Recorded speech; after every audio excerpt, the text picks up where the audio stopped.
why did I buy the native cryptocurrency of STX called STX? Now, why would I not, right? Because when you think about STX, it claims to be Bitcoin's leading layer 2. Now, when I say the term layer 2, some people, they may wonder, yeah, what is this all about? Now, here's the thing. When it comes to STX, what it does is that it allows builders to leverage Bitcoin and allows builders as well to potentially create new use cases for Bitcoin. And now when I say leveraging Bitcoin, what do I mean by that? As we all know, Bitcoin, it has widespread adoption as of right now. It's very secure. So a builder can, let's say, leverage this, right, through STX and potentially create new use cases for Bitcoin. So that's how amazing STX is. It's very impressive. At least that's the way I view it. Now, keep in mind, though, when it comes to the STX ecosystem, it has a big emphasis towards decentralized finance, which I think is going to be such a huge narrative moving forward. Now, decentralized finance, it was big back in 2021, and I think that it's going to be big as well in the future because according to Granby Research, the decentralized finance market could be worth over $230 billion. I mean, isn't that crazy? And again, right, that's by 2030, just over the next 6 years. That's crazy if you ask me. Furthermore, when we take a look at the STX ecosystem, we will see very many amazing NFT projects, which now I get it, right? NFTs, people don't really like it. They think it's a joke, but here's the thing.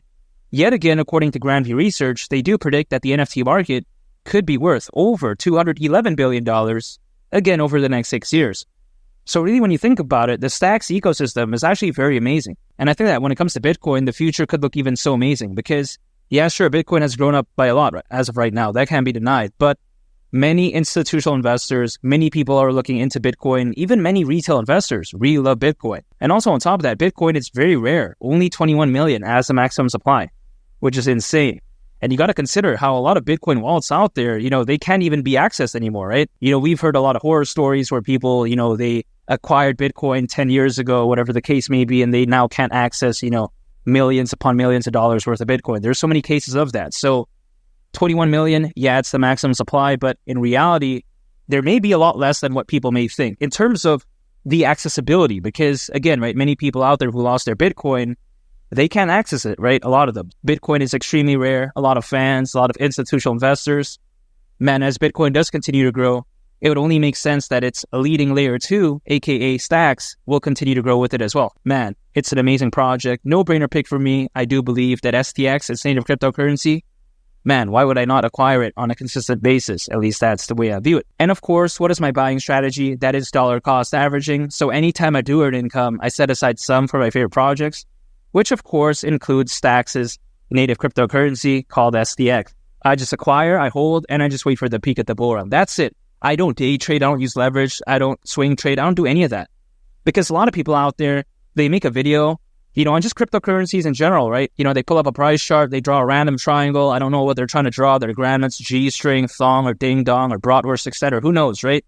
And then they say, wow, you got to do a double 69, standing 69, 69x leverage, you got a short, you got a long. They say it's a bull flag, cup and handle. It's like, who cares about that, man? What is this type of nonsense? What I do is I just acquire, I hold, and I just wait for the peak of the bull run. That's it.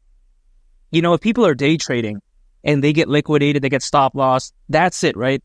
If I'm dollar cost averaging, I'm just acquiring, I'm holding, and let's say my portfolio is down, that's an unrealized loss the way I view it, because it's not a realized loss until I sell. Again, that's the way I take a look at it.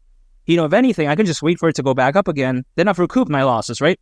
And if the prices are low, I'll just keep accumulating more and more.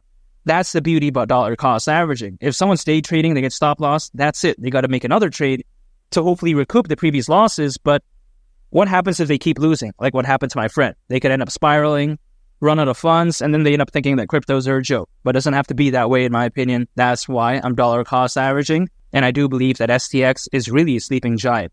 And if you want to know my price prediction for STX during the peak of this bull run, and also if you want to know as to when I do believe the peak of the bull run will happen, make sure to check out this very interesting video right here. I think you all would really love it. And make sure to subscribe. I'd greatly appreciate it. It's been Lee the Captain, and I'll catch y'all on the next one. I'm out. Peace. Bye.